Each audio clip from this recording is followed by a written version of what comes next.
Hola a todos, bienvenidos a Ciencia Express y os presento al ácido desoxirribonucleico, más conocido con el nombre de ADN. Como ya sabrás, este señor guarda nuestra información genética en cada una de nuestras células. Todo lo que somos está aquí escrito en un código de 4 letras, los nucleótidos. Pero, ¿cómo hace el ADN para que sus planes se cumplan? ¿Cómo hace que esa información genética dé lugar a seres vivos?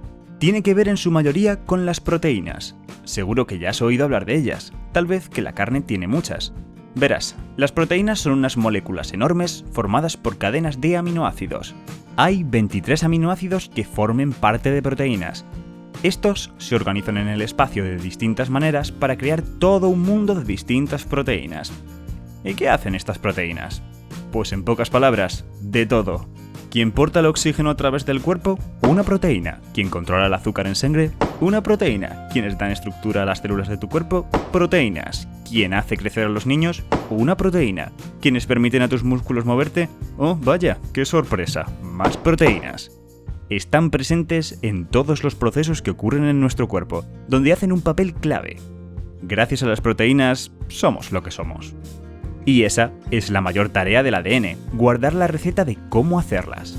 Las proteínas se crean dentro de cada célula de tu cuerpo en un proceso que se llama biosíntesis de proteínas. Consiste en algo así. Se transcribe una copia de la receta de una proteína del ADN a una molécula llamada ARN mensajero. Esta copia sale de la seguridad del núcleo y acaba en la fábrica de proteínas, los ribosomas.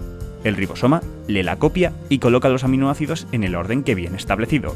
Una vez terminado, la proteína está hecha. Sin embargo, hay un problema con esta receta.